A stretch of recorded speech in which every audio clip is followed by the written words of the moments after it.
कि ये लड़की सही नहीं है, इस लड़की का इसके साथ वैसा है, इसके साथ वैसा चलता है, इस लड़के के साथ उस लड़के के साथ भी।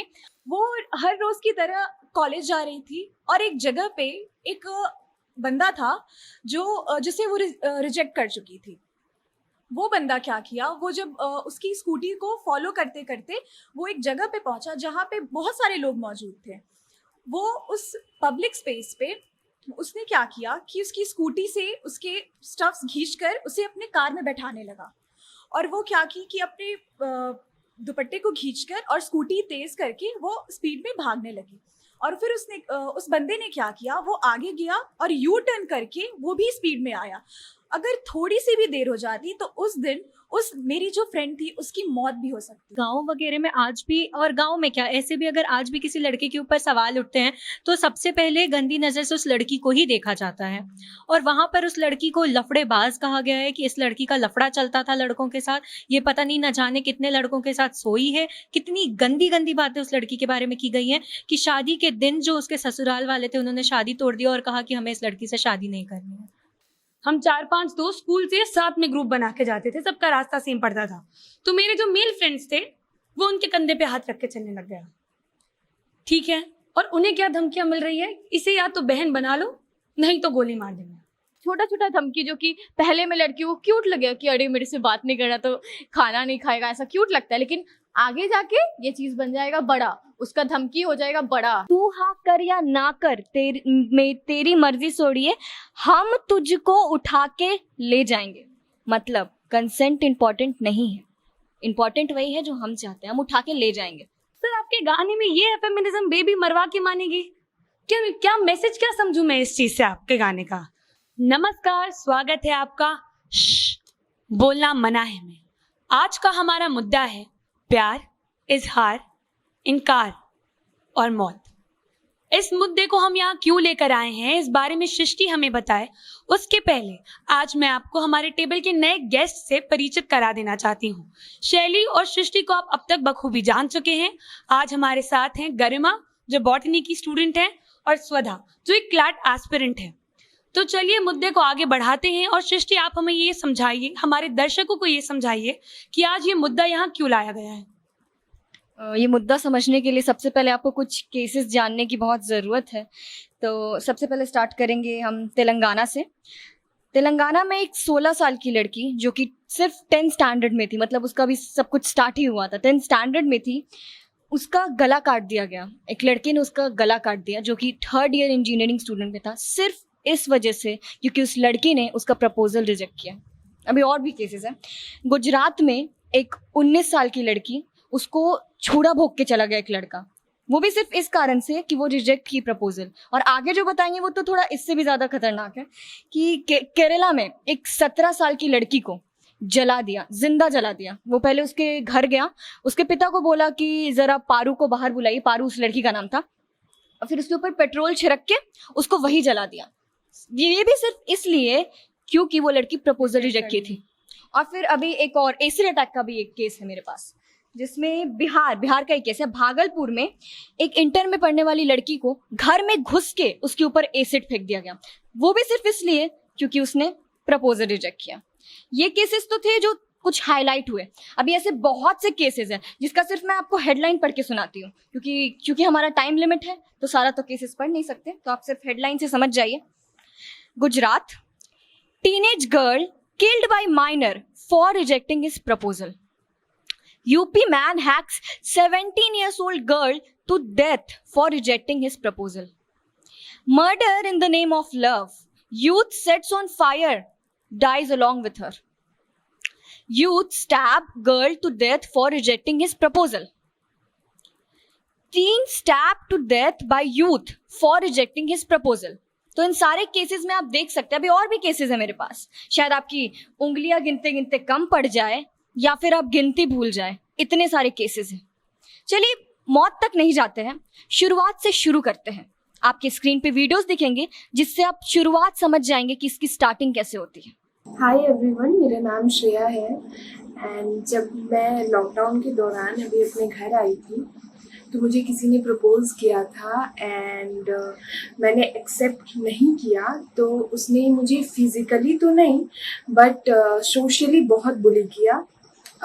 मुझे सोशली मीन्स कि इंस्टाग्राम पर मुझे बड़े बड़े लंबे लंबे गालियों का वो बौछार आता था एंड मुझे ये धमकी मिली कि तुम्हें अपना आईडी बंद कर देना चाहिए। मेरा नाम मानसी दत्ता है। मैं एक अपना बहुत बैड एक्सपीरियंस शेयर करना चाहती हूँ। काफ़ी टाइम हो गया इस चीज़ को। मैं एक बार रोड पे जा रही थी और एक लड़के ने मुझे देखा और उसने मुझे छेड़ना शुरू कर दिया तब से।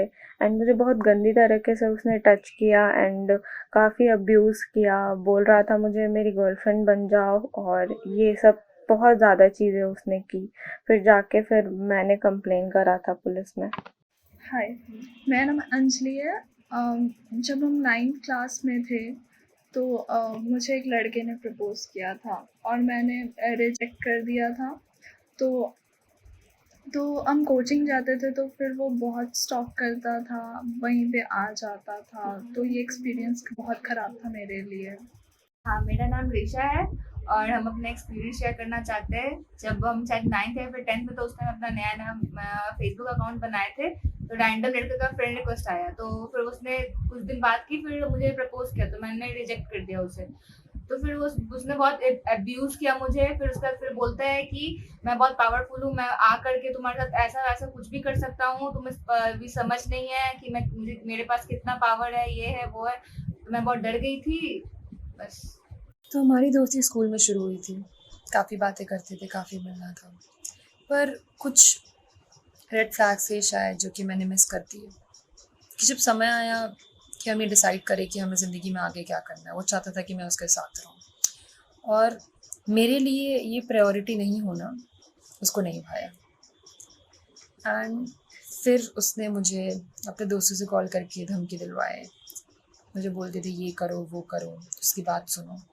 नहीं सुना तो देयर वाज दिस मोमेंट जब मेरे सामने बैठ के उसने हाथ काटने का ट्राई किया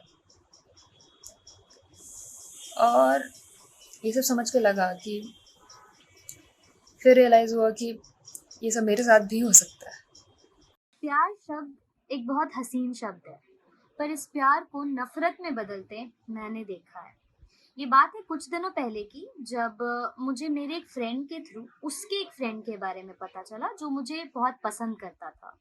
कुछ दिनों बाद कहीं से नंबर अरेंज करके मुझे उसके कॉल्स और मैसेजेस आने लगे। मैं इग्नोर करते गई। एक दिन मैसेज के थ्रू उसने मुझे प्रपोज किया and then I rejected him and I blocked him. Block करने के कुछ ही देर बाद मुझे एक अननोन नंबर से उसके बहुत सारे कॉल्स मैसेजेस सब आने लगे, जिनमें ये लिखा होता था कि अगर आप इस प्रपोजल को एक्सेप्ट नहीं करते हो, मैंने अपना नस काट लेना है, मैंने आपके मम्मी पापा के सामने आके ये बोल देना है कि हम हैंग आउट कर रहे थे, हम साथ में कई दिन से थे, हमने बहुत सी मस्ती की है साथ में, और मेरे पास आपके कुछ फ़ोटोज़ भी हैं जिसे मैं क्रॉप करके एडिट करके आपके मम्मी पापा को दिखा सकता हूँ। इन शॉर्ट उसने मुझे ब्लैकमेल करना शुरू कर दिया, जो मेरे ख्याल से बहुत गलत है। ये एक ऐसा फेज आ जाता है जब लड़की को कुछ समझ नहीं आता कि आगे करें तो क्या करें। ना उस वक्त हम जाकर अपने पेरेंट्स को बता सकते हैं, ना किसी और से मदद मांग सकते हैं। प्यार इजहार इनकार और फिर मौत। ये वीडियो देखने के बाद आप ये तो समझ ही गए होंगे कि इस मुद्दे को यहाँ लाना इतना ज़रूरी क्यों था। स्वदा, आप हम सब में सबसे यंग हैं, इसलिए मैं आपसे जानना चाहती हूँ कि आपने ऐसे कोई एक्सपीरियंसेस देखे हैं अपनी लाइफ में? हाँ सौम्या, बिल्कुल मैंने ऐसे एक्सपीरियंस देखे अपने लाइफ में। जैसे कि 1 साल पहले की बात है, जब हम 12th में थे, तो एक लड़का था, वो आके प्रपोज किया। ओके, प्रपोज किया, ठीक है, हम ना बोल दिए, हम ठीक है, रिजेक्ट कर दिए, चलो सही है, रिजेक्ट कर दिए, हमको नहीं आना था। तो फिर उस लड़के ने क्या किया कि वो, जैसे कि हम स्कूल से जैसे अपने कॉरिडोर से जा रहे क्लास में, तो वो अपने ग्रुप के साथ मिल करके मेरे ऊपर अब्यूजिव कमेंट्स करते थे और पर्सनल कमेंट्स भी करते थे मेरे बारे में। और अब वो ऐसा कर रहा है तो सारे जो स्कूल में थे वहाँ का माहौल वैसा बन गया कि मतलब हम आएंगे तो ऐसा होगा, तो सब भीड़ लगा के देखने लग जाएगा कि अरे ऐसा होने वाला, क्योंकि वो लोग को क्या लगेगा कि मज़ा हो रहा है, इंटरटेन हो रहे हैं वो लोग। और फिर उसने एक और चीज़ किया, रिजेक्शन उससे हैंडल नहीं हुआ, तो र्यूमर्स फैलाना, ये तो ऑफ कोर्स सबके साथ होता है कि अगर रिजेक्शन उसको मिला है तो वो र्यूमर्स फैलाएगा। कैसे? जैसे कि एग्जांपल देते हैं कि वो बोलेगा कि ये लड़की जो है इसका कैरेक्टर सही नहीं है, कैरेक्टर एसोसिएशन करता है कि ये लड़की सही नहीं है, इस लड़की का इसके साथ वैसा है, इसके साथ वैसा चलता है, इस लड़के के साथ उस लड़के के साथ भी। और ये सब, और एक और है एक्सपीरियंस मेरा कि एक लड़का था, ठीक है, एक और लड़का था, मतलब वो 12th का बात है, 12th के बाद का बात है। वो आया तो वो बोला कि हम मेरे साथ आ जाओ, हम बोले कि नहीं आएंगे, सिंपल, चलो, ये चलता रहा। वो बोलता था कि मेरे साथ आ जाओ, मेरे से बात करो, हमको नहीं करना है, नहीं करेंगे, सिंपल। और फिर वो उसका धमकी आने लगा कि नहीं आओगी तो हाथ काट लेंगे, ठीक है। तो अब आपको कोई बोलेगा कि नहीं आओगी तो हाथ काट लेगा, तो आप सोचेंगी ना कि हाथ काट लेगा, मतलब आपके ऊपर कितना मेंटल प्रेशर पड़ेगा कि वो मेरे वजह से कोई हाथ काट रहा है। तो कैसा लगता है किसी को कि मेरे वजह से कोई हाथ काट रहा है यार, फिर हाथ काट लिया, कहीं नस काट लेगा, क्या कुछ भी हो सकता है, उसका डेथ भी हो सकता है वहीं पे ऑन द स्पॉट, ठीक है। तो बहुत ही ऐसा बहुत दिन चला, मेरे पढ़ाई पे भी बहुत ही ज़्यादा वो मेरे पढ़ाई पे बहुत ज़्यादा हैम्पर कर रहा था मेरा पढ़ाई। उसके बाद क्या हुआ कि हम सोचे कि चलो, हम जानते थे कि वो बोलता है ऐसा, बहुत कुछ दिन तक हम मतलब उस चीज़ में थे कि मेरे बारे में बोलते, मतलब नस काट लेगा, हाथ काट लेगा, तो हम बोले कि काटो, तो नहीं। फिर क्या हुआ कि बोला कि नहीं काटना है, नहीं काटेंगे, तुम क्या हो रही हो, तुम्हारे लिए क्यों काटें। हाँ, अचानक से चेंज हो गया, नहीं काटेंगे, तुम कौन हो मेरे लिए। बोले अच्छा, मतलब तुम इतना दिन तक जो हमको तुम ये किए, टॉर्चर किए एक तरीके से मेंटली, और अब कौन हो रही हो, मतलब हाथ नहीं काटेंगे। गरिमा, मैं चाहती हूँ कि आप अपनी जिंदगी के किसी पन्ने से मुझे एक ऐसी कहानी सुनाएं जिस याद करके आप अभी तक डरती हैं, क्योंकि मैं जानती हूँ हर लड़की के साथ, आपके मेरे, हर किसी के साथ ऐसे बहुत से केसेस हैं, और ये इतने होते हैं, लेकिन कोई ना कोई एक ऐसी कहानी रह जाती है जो हम कभी भी बैठ के याद करें तो डर उतना ही लगता है जितना पहली बार लगा था। जी सौम्या, पर ये कहना चाहते हैं कि ये केस मेरे साथ नहीं हुआ था, मेरी एक दोस्त के साथ हुआ था, जिस कह सकते हैं कि उसके लाइफ का ये हॉरिबल कंडीशन था। वो हर रोज की तरह कॉलेज जा रही थी और एक जगह पे एक बंदा था जो जिसे वो रिजेक्ट कर चुकी थी। वो बंदा क्या किया, वो जब उसकी स्कूटी को फॉलो करते करते वो एक जगह पे पहुंचा जहाँ पे बहुत सारे लोग मौजूद थे। वो उस पब्लिक स्पेस पे उसने क्या किया कि उसकी स्कूटी से उसके स्टफ्स खींचकर उसे अपने कार में बैठाने लगा, और वो क्या की कि अपने दुपट्टे को खींचकर और स्कूटी तेज करके वो स्पीड में भागने लगी। और फिर उस बंदे ने क्या किया, वो आगे गया और यू टर्न करके वो भी स्पीड में आया। अगर थोड़ी सी भी देर हो जाती तो उस दिन मेरी जो फ्रेंड थी उसकी मौत भी हो सकती। शैली, आप हमें अपना कोई ऐसा एक्सपीरियंस बता सकती हैं? सेम सौम्या, मेरा एक्सपीरियंस तो वैसा नहीं है, पर मैं एक एक्सपीरियंस आपको बताऊंगी। मेरी एक फ्रेंड है कॉलेज में जो कि गांव साइड से आई हैं, उनका नाम मैं नहीं बता सकती। तो उनकी सिस्टर की शादी होने वाली थी, उनकी सिस्टर की शादी थी, और एक लड़का था उसी गांव का जो मुखिया का सरपंच वगैरह का बेटा था। तो उसने उसको कहा था कि मुझे तुमसे शादी करनी है या तुम मेरे साथ चलो। पर गांव में होता है कि लड़कियां अपने पेरेंट्स का बहुत कंसर्न रखती हैं, इज्जत का बहुत ख्याल रखती हैं, और फिर ऐसे भी वो लड़की उस मुखिया या सरपंच के बेटे में इंटरेस्टेड नहीं थी। तो उसने मना कर दिया कि नहीं, मुझे तुमसे शादी नहीं करनी है। अब उनकी शादी को 4 दिन बचे हुए थे बस, और उस लड़के ने इतनी वाहियात बातें बोली उस लड़की के बारे में सिर्फ उस रिजेक्शन के लिए। और मैं आपको बताऊं कि गांव वगैरह में आज भी, और गांव में क्या, ऐसे भी अगर आज भी किसी लड़के के ऊपर सवाल उठते हैं तो सबसे पहले गंदी नजर से उस लड़की को ही देखा जाता है। और वहां पर उस लड़की को लफड़ेबाज कहा गया है कि इस लड़की का लफड़ा चलता था लड़कों के साथ, ये पता नहीं न जाने कितने लड़कों के साथ सोई है। कितनी गंदी गंदी बातें उस लड़की के बारे में की गई हैं कि शादी के दिन जो उसके ससुराल वाले थे उन्होंने शादी तोड़ दिया और कहा कि हमें इस लड़की से शादी नहीं करनी है। सृष्टि, आप हमारे सोशल इश्यूज देखती हैं तो आप ऐसे केसेस से बहुत ज़्यादा वाकिफ हैं, लेकिन आज मैं चाहती हूँ आप जो न्यूज़ में आए, जो खबरों में पड़े, वैसे नहीं, आपने जो फेस किया उसके बारे में कुछ बताएं। तो सबसे पहला बात कि जो आपके साथ सबसे पहले होता है, सब पहली बार होता है, वो चीज़ कोई नहीं भूल पाता है, वो दिमाग में एकदम स्टक हो जाता है। तो जब हम 13-14 साल के थे तो हम कोचिंग जाते थे। उस समय मेरा कोचिंग का शुरुआत ही हुआ था, एकदम स्टार्टिंग हुआ था। हम बहुत खुशी से कोचिंग जाते थे। तो हम गली से रोज़ जाते थे, हम अकेले जाते थे वो कोचिंग के लिए, क्योंकि मेरे घर से ज़्यादा फासला था नहीं। तो एक लड़का था, वो हमेशा छेड़ता था, आगे पीछे आके उस गली से रोज छेड़ता था। फिर जब हम वहाँ अपने कोचिंग के गेट के सामने रुकते थे, कोचिंग कब खुलेगा तो हम अंदर जाएंगे, तो वो बाइक से आता था, बाइक का हॉर्न बजाता था, मेरे से नंबर मांगता था। फिर हम फाइनली एक दिन उसको बहुत हिम्मत करके ना बोल दिए कि नहीं, हमको नंबर नहीं देना, हम बस इतना ही बोले, नंबर हमको नहीं देना। अगले दिन से उसका छेड़खानी और बढ़ गया। जो बंदा मेरे से इतनी दूरी पे आके छेड़ता था, वो बंदा मेरा हाथ पकड़ने लगा। सौम्या, वो बंदा हाथ पकड़ने लगा, और वो 13 साल की बच्ची के लिए कितना मुश्किल हो सकता है हाथ पकड़ना आके, वो आप समझ सकते हैं। ऐसे पकड़ रही तो मुझे अभी अजीब लगा। बिल्कुल, वो ऐसे हाथ पकड़ता था। फिर वो थोड़ा बोलता भी था कि आ जाओ ना, क्या परेशानी है तुमको, नहीं आओगे तो उठा लेंगे। वो हंसते हंसते ही बोलता था, लेकिन वो ऐसी बात करता था, और वो चीज़ बहुत इफेक्ट करता था, क्योंकि हम किसी को बता भी नहीं पाते थे, क्योंकि उस वक्त लगता था कि किसको बताए, लोग हम ही को गलत समझेगा, क्योंकि वो 14 साल की बच्ची के दिमाग में उस समय क्या ही चलता होगा, सब कुछ तो स्टार्टिंग ही होता था उस वक्त। सृष्टि ने एक बहुत अच्छी बात कही अभी, कि जो पहली बार होता है वो हमेशा याद रहता है। शैली, पहली बार आपके साथ जब ऐसा कुछ हुआ, आपकी उम्र क्या थी? जब मेरे साथ ये चीज़ पहली बार हुई थी तो मैं 4th स्टैंडर्ड में थी और उम्र मेरी 10 साल थी। लेकिन ठीक है, मैं एक्चुअली सौम्या आपसे पूछना चाह रही थी, आप बड़ी शांत रहती हैं, जवाब नहीं दे पाती हैं, तो मैं आपसे पूछना चाह रही थी कि इस सिचुएशन में पहली बार आपके साथ क्या हुआ था? एक्चुअली ये बहुत अजीब सी चीज़ है, क्योंकि मेरे साथ एक ही एज में 2 ऐसे केसेस हुए थे जो मैं कभी भूल नहीं पाती हूँ। पहला ये हुआ था कि नया नया कोचिंग ज्वाइन किया था, दोस्ती हुई थी, और मैं एक्सट्रोवर्ट हुआ करती थी। मैं बहुत आराम से, मेरा नेचर वैसा था, मैं आराम से बात कर लेती थी, कंफर्टेबल हो जाती थी। अब वो चीज़ें बहुत कम हो गई है शैली, आप समझ जाएंगी क्यों। तो एक लड़का था हमारी क्लास में, जिसका नाम मैं नहीं ले सकती हूँ, उसने फ्रेंडशिप बैंड दिया, मैंने एक्सेप्ट कर लिया, हाँ चलो फ्रेंड्स हैं, फ्रेंडशिप डे मनाते हैं, सब कुछ। अगले दिन मैं कोचिंग गई तो मुझे मेरे सारे फ्रेंड्स ये कह रहे थे कि तुम उसकी गर्लफ्रेंड बन गई, तुमने बताया नहीं। और मुझे कुछ समझ में नहीं आया, तुम उसकी गर्लफ्रेंड बन गई, मैं तो फ्रेंडशिप बैंड लिया है, प्रपोजल भी नहीं आया, कुछ नहीं हुआ।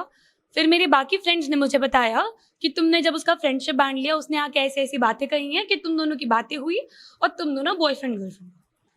तो मुझे लगा कि फ्रेंडशिप बैंड की वजह से ये रूमर्स आ रहे हैं, तो फ्रेंडशिप बैंड ही खत्म करते हैं। मैंने बहुत पोलाइटली उसे उसका फ्रेंडशिप बैंड रिटर्न कर दिया कि सुनो, मुझे नहीं रखनी है तुमसे दोस्ती, ये जो बातें बन रही है हमारे बारे में, मुझे ये सब नहीं सुननी है। हमारा कोचिंग 6 बजे खत्म हुआ था, मैं 6:30 तक घर पे पहुंची। 7 बजे फ्रेंड का फोन आता है, तुमने फेसबुक पे नया आईडी बनाया है क्या, रियल सौम्या राठी नाम से। मुझे रियल सौम्या राठी क्या है? फेसबुक खोला, एक आईडी था रियल सौम्या राठी, उसमें मेरे सारे फ्रेंड्स को रिक्वेस्ट भेज दी गई थी, क्योंकि मुझे 10-12 फोन आ चुके थे। उस आईडी से वो इंसान लगातार पोर्नोग्राफी पिक्चर्स पोस्ट कर रहा था, पॉर्न्स अपलोड कर रहा था, and I was tagged in everything. मैं क्या, भाई 13-14 साल की उम्र थी, 9th क्लास में, तो क्या ही होती है।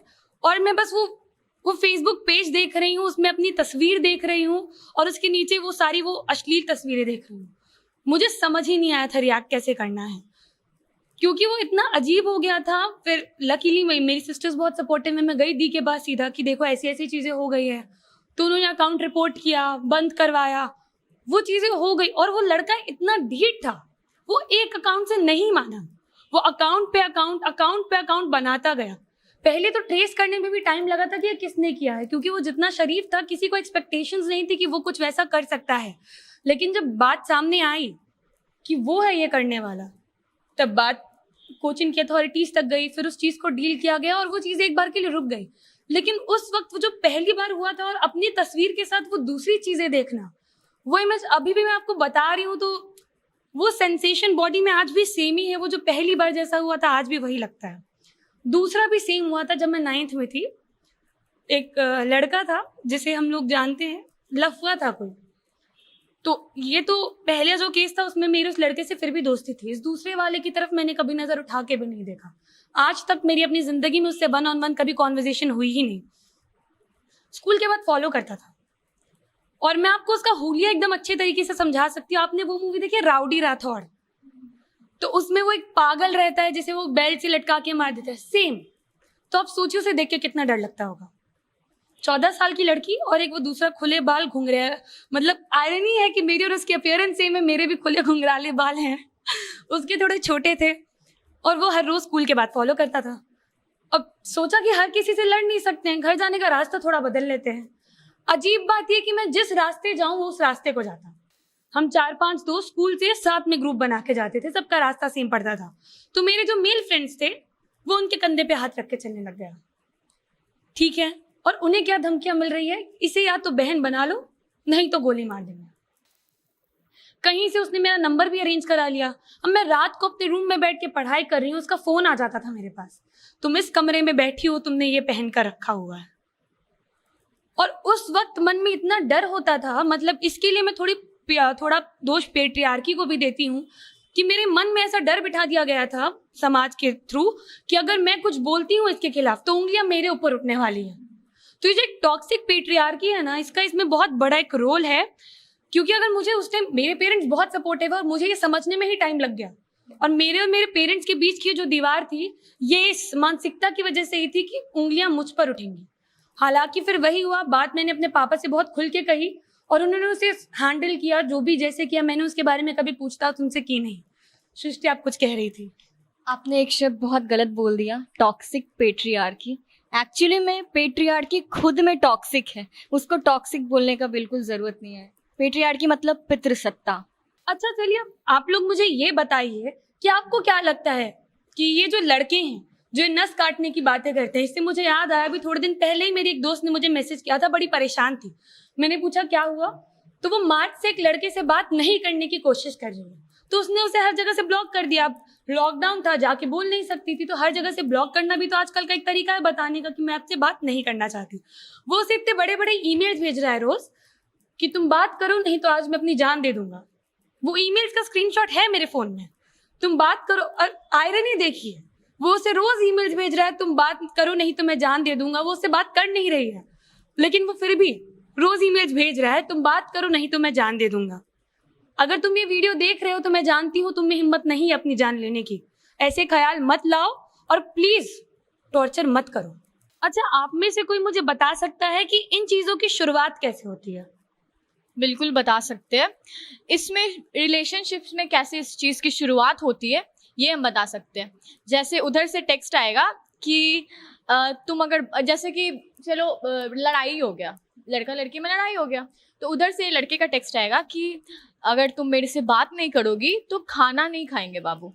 ये आएगा सबसे पहले, ठीक है, नहीं तो सारा गेम खराब करके एग्जैक्टली। तो खाना, बात नहीं करोगी तो खाना नहीं खाएंगे। तो इन्हीं छोटी छोटी चीज़ों से शुरुआत होती है और ये बाद में बड़ा बन जाता है। वो लड़का सोचने लगता है कि चलो ये अभी हमसे बात कर ली, हम अगर इसको बोल रहे कि हम खाना नहीं खा रहे तो बात कर ली, क्योंकि लड़की भी कर लेती है, चलो कर लेती है, सोचती कि क्यों ना खाना खाए, हम क्यों किसी का खाना रुकवाए एक रात का, तो कर लेती है बात। तो यही क्या होता है, ये बड़ा बन जाता है। फिर वो अगले दिन बोलेगा कि मेरे से मिलने आओ नहीं तो तुम्हारे घर के नीचे आ जाएंगे। अब फिर सोचेगी घर के नीचे आएंगे तो फिर पापा मम्मी सब देखेंगे, तो ये सब बड़ा बनते जाएगा। उसका छोटा छोटा धमकी जो कि पहले में लड़की को क्यूट लगेगा कि अरे मेरे से बात नहीं कर रहा तो खाना नहीं खाएगा, ऐसा क्यूट लगता है, लेकिन आगे जाके ये चीज बन जाएगा बड़ा। उसका धमकी हो जाएगा बड़ा, हम हाथ काट लेंगे मेरे में। अगर वो छोड़ भी दी, चलो कोई कुछ पर्सनल हुआ इशू उसका, चलो पापा मम्मी को पता चल गया, वो छोड़ दी, ठीक है चलो हम छोड़ दिए, समझा दी कि हम नहीं आ सकते या पढ़ाई पे इफेक्ट पड़ रहा हो तो फिर उसका वहां से मैसेज आएगा कि या धमकी आएगा किसी भी थ्रू कि अगर तुम मेरे साथ वापस नहीं आई तो हम मतलब तुम्हारा पर्सनल डिटेल्स लीक कर देंगे, या फिर हम तुम्हारा मतलब अपना हाथ काट लेंगे, हम तुम्हारे बारे में ये फैला देंगे वो फैला देंगे। ये सब चीज बढ़ते जाता है, ऐसे ही होता है। मेरे को एक चीज़ जो मैं फील करती हूँ वो यहाँ पे लोगों का ईगो इश्यूज है बहुत ज़्यादा, कि ईगो लोग अपनी बर्दाश्त नहीं कर पाते हैं। अगर कोई लड़की रिजेक्ट कर दे या फिर किसी भी चीज़ से उनको रिजेक्शन आ जाए तो मुझे लगता है कि ये ईगो कंट्रोल करना बहुत ज़रूरी है, क्योंकि आज के डेट में किसी की भावनाओं या किसी की ज़िंदगी से ज़्यादा लोग अपनी ईगो को आगे रखते हैं। मेरा एक पर्सनल ओपिनियन ये है कि आजकल ये जो लड़के इतना हिम्मत दिखा रहे हैं कि तुम बात करो नहीं तो मैं ऐसा वैसा कर दूंगा, गाड़ी लेकर तुम्हारे घर के नीचे आ जाऊंगा, तुम्हारी स्कूटी के सामने अपनी गाड़ी रोक दूंगा, इस चीज में कहीं ना कहीं मेरे हिसाब से एंटरटेनमेंट इंडस्ट्री में स्पेसिफिकली बॉलीवुड का बहुत बड़ा रोल है। कुछ मूवीज, कुछ गाने ऐसे होते हैं जो ऐसे बिहेवियर को प्रमोट करते हैं। इस चीज पर आप लोगों की क्या राय है, मैं ये जानना चाहती हूँ। सबसे पहले तो शुरुआत गाने से होती है। तो जैसे एक गाना है, मतलब जैसे सेक्सिस्ट सॉन्ग्स जो मतलब इन चीज़ों को प्रमोट करता है। जैसे हम एक गाना एग्जांपल में बता रहे थे, बाकियों को भी कुछ कुछ गाना याद होगा, मेरे दिमाग में ये गाना स्टक है। मेरे साथ चलेगी नाजी नाजी, लड़की ना बोल रही है, फिर लास्ट में लड़का बोलता है तू हाँ कर या ना कर, तेरी मर्जी छोड़िए, हम तुझको उठा के ले जाएंगे। मतलब कंसेंट इंपॉर्टेंट नहीं है, इंपॉर्टेंट वही है जो हम चाहते हैं, हम उठा के ले जाएंगे। एक गाना है, ठुकरा के मेरा प्यार मेरा इंतकाम देखेगी। चलो, उस गाने में राजकुमार राव ने सर ने यूपीएससी क्रैक कर लिया। चलो, इंतकाम उनका ये था कि यूपीएससी क्रैक कर लिया, लेकिन कुछ लड़कों का जो यूपीएससी होता है वो नहीं होता है, वो लोग क्राइम क्रैक कर लेते हैं। वो क्या, एसिड अटैक, ये सब क्रैक करते हैं वो, ठीक है। तो इसमें कैसे वो बढ़ावा दे रहा है कि ठुकरा के मेरा प्यार मेरा इंतकाम देखेगी, मतलब अब ठुकरा दिए प्यार तो अब तो इंतकाम दिखाना है। तो ऐसे नहीं, पढ़ लिख के नहीं दिखाना है। कुछ लोगों का आता है पढ़ लिख के दिखाएंगे, उससे बड़ा अफसर बन के। कुछ लोगों का होता है कि नहीं, उसका जिंदगी खराब करके दिखाएंगे, ये है मेरा इंतकाम। ऐसे है कुछ लोग। सौम्या, अब गानों की बात चल रही है तो मुझे भी एक गाना याद आ रहा है, तेरा पीछा ना मैं छोड़ूंगा सोनियो, भेज दे चाहे जेल में, प्यार के इस खेल में। मतलब इसमें यही दिख रहा है कि लड़के को बिल्कुल फर्क नहीं पड़ता, लड़की जाना चाहे या ना जाना चाहे, उसे वो उठा के लेके जाएगा और जेल में जाके जितने सोटे खाने हैं वो आराम से खाएगा, उसे कोई फर्क नहीं पड़ता। इसी बीच गाने और बॉलीवुड की बात हो रही है तो एक बहुत ही हिट मूवी दिमाग में आ रही है, कबीर सिंह। बहुत ट्रोल किया गया है ऑलरेडी उस मूवी को, पर मेरे को एक इंसिडेंट उस मूवी का ये याद आ रहा है कि वहाँ पे लड़की जो होती है उसके पेरेंट्स नहीं मानते हैं शादी के लिए और वो उसकी शादी किसी और से कराने लगते हैं। वो लड़का यानी कबीर सिंह वो गुरुद्वारे तक पहुँच जाता है और उस लड़की को उसके शादी के मंडप में आके उसको मेंटली टॉर्चर करता है कि तुम मेरे से शादी करो, वापस मेरे साथ चलो। तो इन सारी टॉर्चर को हमारी सोसाइटी बर्दाश्त कर रही है, क्योंकि मुझे नहीं याद है कि उस मूवी में, क्योंकि ऐसा ही हुआ था कि कबीर सिंह जेल भी गया था पर उसका बड़ा भाई आया और उसको बेल करा के ले गया। एक गाना और मेरे को याद आया फिर से, सॉरी शाहिद, लेकिन गाना उसी का है कि फटा पोस्टर निकला हीरो का गाना है, तेरा पीछा करूं तो मुझे टोकने का नहीं, है तुझ पे राइट मेरा, तू है डिलाइट मेरी। मतलब कोई फर्क नहीं पड़ रहा है कि वो लड़की को कोई मतलब नहीं है तुमसे, वो बिल्कुल एक्सेप्ट नहीं करना चाह रही है, पर तुम खुद से सोच रहे हो कि उस पर राइट है, तुम्हारी प्रॉपर्टी है वो तुम्हारी। अभी हम लोग सीधा पहुंच चुके हैं इंतकाम और इन सब वाले गानों पे। तो मेरे दिमाग में ऐसे 2-3 गाने हैं पर्सनली जिनसे मुझे थोड़ी दिक्कत है। एक गाना, उसके बोल बड़े सुंदर हैं, आप लोगों ने सुना होगा, एक विलन का गाना है गलियां। तो उसके लिरिक्स बहुत अच्छे हैं, यही डूबे दिन मेरे, यही होते हैं सवेरे, यही मरना और जीना, यही मंदिर और मदीना, गलियां गलियां तेरी गलियां। भाई अपने घर जाओ, मेरी गली में रहकर मुझे स्टॉक करके मुझे अनकंफर्टेबल मत फील कराओ, घर जाओ अपने, आंटी इंतजार कर रही होगी तुम्हारा। एक और गाना है किसी रैपर का जिनका मैं नाम नहीं लूंगी, पर वो गाने के टाइटल से ही मुझे बड़ी दिक्कत है, बेबी मरवा के मानिए। मतलब आप लोग विमेन एम्पावरमेंट की बात कर रहे हैं, मतलब ये जो जिनका ये गाना है वो खुद बहुत विमेन एम्पावरमेंट की बात करते हैं, बहुत आगे बढ़ के फेमिनिज्म की बात करते हैं। सर आपके गाने में ये है फेमिनिज्म, बेबी मरवा के मानेगी, क्या मैसेज क्या समझूं मैं इस चीज से आपके गाने का? और आप लोग बात कर रहे हैं फेमिनिज्म, हम फेमिनिस्ट हैं, हम औरतों को आगे बढ़ाना चाहते हैं। पैसे कमाने के लिए औरत के नाम के आगे ऐसे ऐसे वर्ड्स आप यूज कर लेते हैं और बात कर रहे हैं आप औरत की इज्जत करने की। सृष्टि, आप भी किसी बहुत अच्छे गाने के बारे में बता रही थी ना, जिसमें एक लड़की थी विस्की पीने के लिए, उसे कुछ बैड गर्ल समथिंग याद नहीं आ रहा मुझे, आप याद दिला सकती हैं? जैसे ये गाना हम सुन रहे थे, अचानक से मेरे दिमाग में हिट किया, I am a bad girl I like whisky. मतलब इनको ये दिखाना है कि जो विस्की पीती है वो गलत है। मतलब एक तरफ ये सब लोग, ये बॉलीवुड के जितने भी लोग हैं महान हस्तियां, वो बात ये करेंगे कि यार लड़की जो करती है उन्हें करने दो, क्या हो गया, वो कुछ भी करती है वो गलत नहीं है, अगर वो 4 लड़कों के साथ घूमते, कुछ हम मानते हैं वो गलत बिल्कुल नहीं है। बट फिर ऐसे गाने में ऐसा बोल यूज करना कि I am a bad girl I like whisky, मतलब विस्की पीने वाली लड़की गलत है, तो लड़की को गलत दिखा रहे हैं। बहुत मेंटालिटी की बात हमने करी है, तो एक चीज़ मैंने कहीं पढ़ी थी, वो मैं बताऊं कि हम लोग पहले तो एक बहुत ही अजीब सोसाइटी में रहते हैं कि हमारी सोसाइटी जो है वो कुछ इस तरह की है कि यहाँ मर्दों की ईगो किसी भी भावना या जिंदगी से ज्यादा इंपॉर्टेंट सकती है। ठीक है, दूसरी चीज कि यहाँ पे जो मर्द हैं वो एक औरत को सशक्त तो चाहते हैं, वो चाहते हैं कि विमेन जो है वो एम्पावर्ड रहे, लेकिन वो उनके साथ अपनी जिंदगी वैसी सशक्त औरत के साथ अपनी जिंदगी नहीं बिताना चाहते हैं। वो हमेशा यही चाहते हैं कि भले ही तुम एम्पावर्ड हो पर तुम मेरे घर की चार दीवारी में ही रहो। तो ये चीजें बचपन से ही डाली जाती हैं लड़कों के दिमाग में भी कि रिजेक्शन तुम्हारे लिए बना ही नहीं है, और लड़कियों के लिए भी ये चीज बचपन से सिखाई जाती है कि तुम किसी की अधीन हो।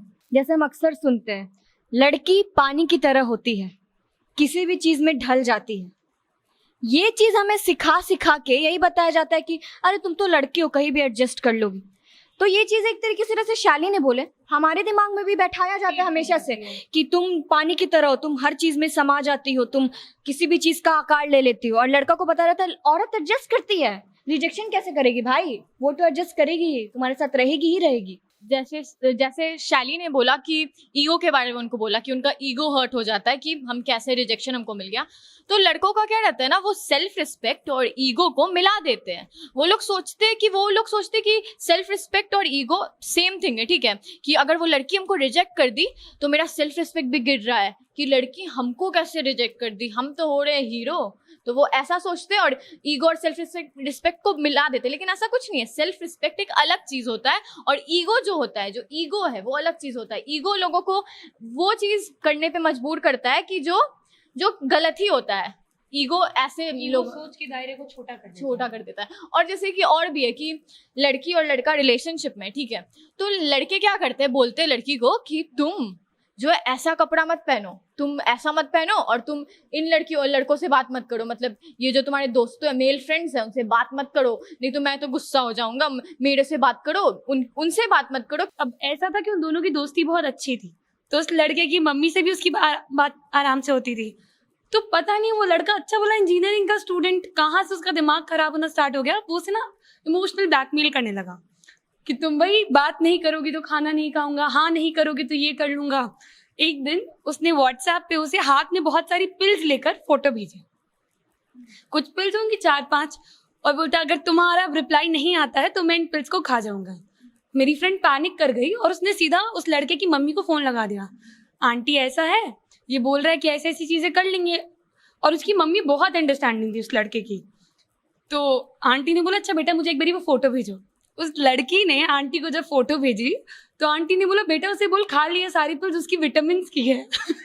उस लड़के की तो बात नहीं करना चाहती हूँ, लेकिन उसकी मॉम की मैं तारीफ करना चाहती हूँ कि जब एक लड़की ने आके उन्हें ये बताया कि आपके बेटे की गलती है तो उसकी माँ ने उंगलियां बिल्कुल नहीं उठाई।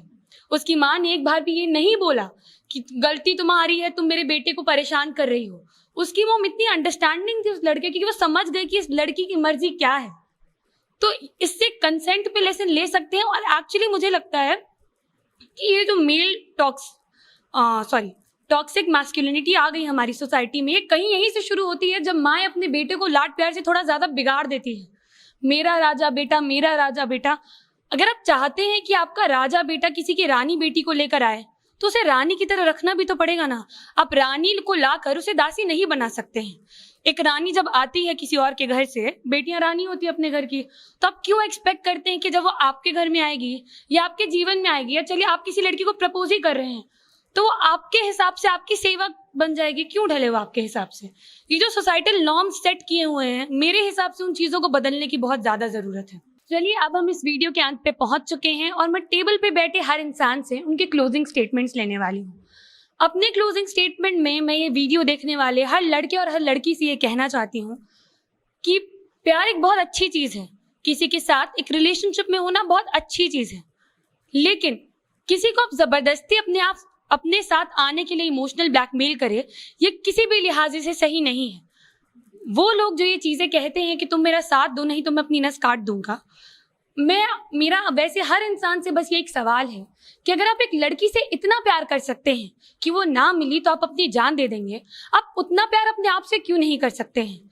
आप क्यों अपने आप को ये सोचने पर मजबूर करते हैं कि आपका जीवन किसी और के बिना अधूरा है? अगर कोई आपकी जिंदगी में आए तो वो आपको खुश करने के लिए आना चाहिए, ना कि आपकी जरूरतों को पूरा करने के लिए, क्योंकि जरूरतें कभी पूरी हो नहीं सकती है। तो अगर कोई इंसान आपकी जिंदगी में इसलिए आता है क्योंकि वो आपकी जरूरत है, तो आप लोग जिंदगी में कभी एक दूसरे के साथ खुश रह नहीं पाएंगे, कुछ ना कुछ हमेशा अधूरा सा ही लगेगा।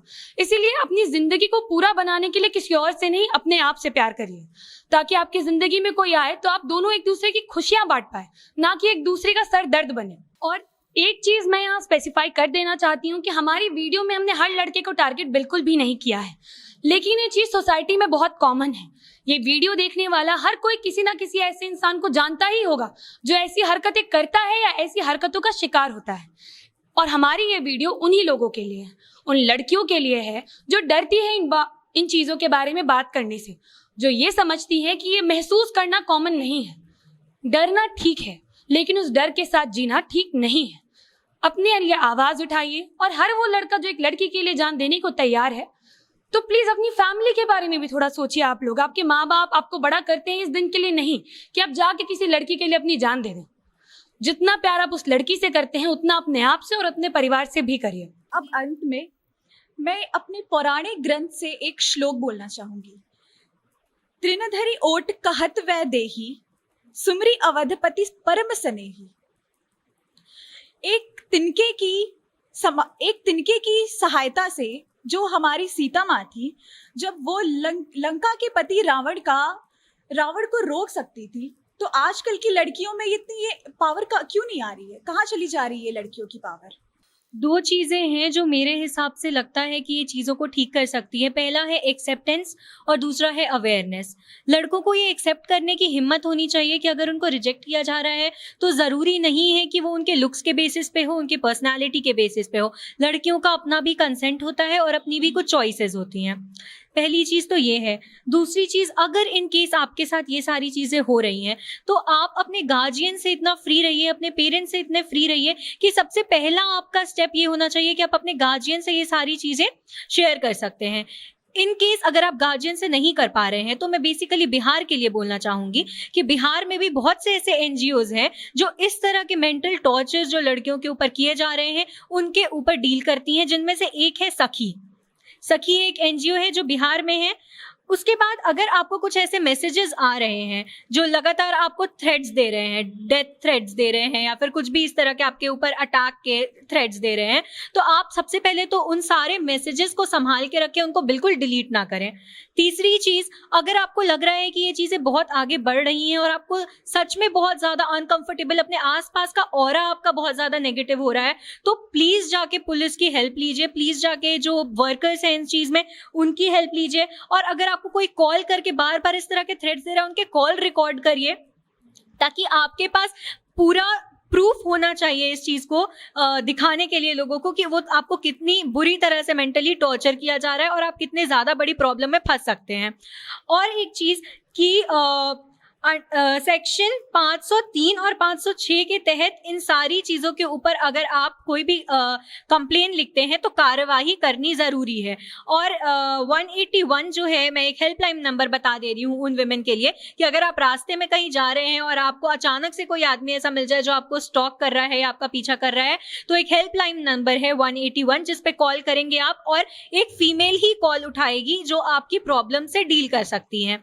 और लास्ट में एक चीज है कि औरतों को, खासकर यहाँ बिहार में औरतों को ये पता ही नहीं है कि कई महिलाएं जो हैं वो इस बात से अनजान हैं कि हर महिला कानूनी सेवा प्राधिकरण अधिनियम 1987 के तहत मुफ्त कानूनी सहायता की हकदार हैं और वो मुफ्त में अपनी सारी कानूनी सेवाओं को ग्रहण कर सकती हैं। जैसे शैली ने बोला कि अवेयरनेस ज़रूरी है, बिल्कुल सही बोला उन्होंने। और एक और बात है कि जब किसी को रिजेक्शन मिलता है तो वो, आप जैसे कि आप सोचते हो किसी को प्रपोज करने जाते हो तो लड़के क्या सोचते हैं कि जब वो एक्सेप्ट कर लेगी तो ऐसा रिलेशनशिप रहेगा, हम लोग यहाँ जाएंगे घूमने, वहाँ जाएंगे। लेकिन वो ये नहीं सोचते कि अगर रिजेक्शन मिला तो हम उसके कैसे डील करेंगे। तो लोगों को ये सोचना चाहिए कि अगर हमको चलो एक्सेप्टेंस मिला तो बहुत बढ़िया है, ये करेंगे वो करेंगे, अगर आपको रिजेक्शन मिला तो फिर आप उसको कैसे डील करेंगे, कैसे अच्छे तरीके से डील करेंगे, वो आपको सोचना चाहिए कि कैसे उस चीज को, रिजेक्शन को डील करना आना चाहिए लोगों को, हैंडल करना, वो बहुत जरूरी है। लास्ट में मैं एक मैसेज अपने बिहार की लड़कियों को देना चाहूंगी। सीता जी हमारी मैथिल की थी। एक पौराणिक ग्रंथ में एक श्लोक है, त्रिनदरी ओट कहत वै देही सुमरी अवधपति परम स्नेही। एक तिनके के सहारे से सीता जी ने रावण को अपने करीब आने से रोक दिया था। तो आज जब रिजेक्शन होता है तो उसके बाद जो लड़के लड़कियों के साथ करते हैं, उस टाइम लड़कियों की जो पावर होती है वो कहाँ चली जाती है? उनके पास पावर होती है, मगर उस चीज को वो समझ नहीं पाती है कि हाँ हम ऐसा चीज करेंगे तो वो लड़का हमसे डरेगा। ये पावर उनके पास नहीं है, पर उनको ये लाने की जरूरत है। मैं यहाँ बस गरिमा के एक स्टेटमेंट को थोड़ा सा करेक्ट करना चाहती हूँ। लड़का डरेगा नहीं, लड़का ये समझ जाएगा कि एक ऐसी लड़की है जिसके साथ मैं कुछ गलत नहीं कर सकता हूँ। हम अपना एंडिंग स्टेटमेंट में 2 चीज़ बोलना चाहेंगे। सबसे पहला कि लड़की अगर आपके साथ ऐसा कुछ हो रहा है तो आप बिल्कुल डरिए मत। अगर आप बड़े हैं, आप 19-20 साल की है, तो आप बिल्कुल डरिए मत। आप उस चीज़ को सामने आके उस चीज़ को रोकने की कोशिश कीजिए। लेकिन अगर आप 13-14 साल की है तो जाहिर सी बात है आपके अंदर इतनी हिम्मत नहीं आ पाती, तो आप अपने पेरेंट्स से बात कीजिए। और अगर आप अपने पेरेंट्स से बात नहीं कर सकते तो अपने दोस्त को बताइए इस बारे में, उस चीज़ को डील कीजिए। उस लड़के को कैसे भी करके रोकने की कोशिश कीजिए या इग्नोर कीजिए पूरी तरीके से। और दूसरा चीज़, हम एक गाने का लिरिक्स बोलना चाहेंगे सब लड़कियों की तरफ से। आज से अब से आन मेरी मैं तुमको ना छूने दूंगी, जान को चाहे छल्ली कर दो मान को ना छूने दूंगी, छू कर देखो दिल मेरा मैं दिल में अपने भर लूंगी, पर छेड़ के देखो तुम मुझको मैं तुमको नहीं छोड़ूंगी। इस वीडियो को अंत तक देखने के लिए आप सभी का धन्यवाद। और मैं आपसे यही कहूंगी कि अगर आपको लगता है कि ऐसे और कई मुद्दे हैं जिनके बारे में समाज को अवगत होने की जरूरत है, तो आप वो हमारी टीम तक Facebook comments, Instagram messages, mails किसी भी तरीके से पहुंचा सकते हैं, क्योंकि कोई और सुने ना सुने, जनता जंक्शन आपकी बात जरूर सुनेगी। मैं हूं सौम्या राठी, कैमरे के पीछे खड़े थे अंकित शर्मा और आप देख रहे थे बोलना मना है।